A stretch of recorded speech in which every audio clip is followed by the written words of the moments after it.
Rubriką pristato prekesjums.lt. Šį kartą norėčiau papasakoti apie katilą, kuris kūrenasi biomase. Šitam katilui kuras paduodamas automatizuotu būdu iš bunkerio, kuris yra už sienos. Bunkerio talpa 2 kubai. Šį katilą galima kūrenti biomase. Biomasę sudaro kapotą medieną, liaudyje vadinama čipsais, pjuvenomis, durpių briketais, durpių acijomis, pjuvenomis ir kitų birių kuru.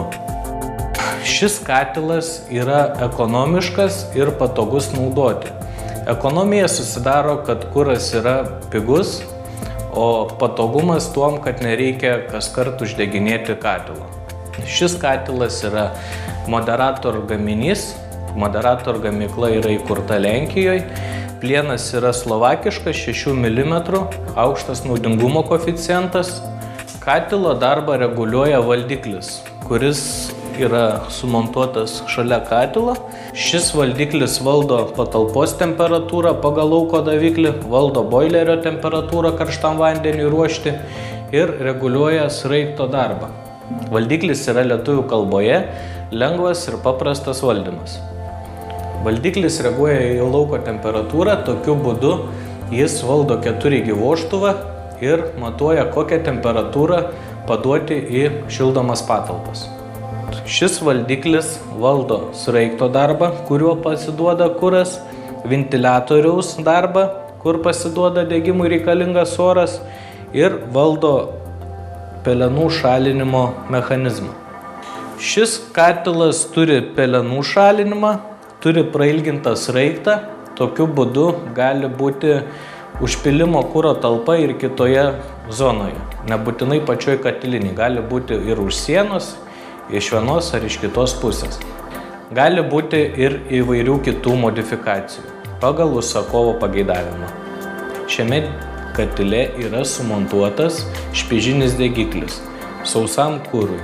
Kuro drėgmė negali viršyti 28% drėgnumo. Taip pat matome yra sumontuotas pelenų šalinimas, kur susirenka visi nuodeguliai.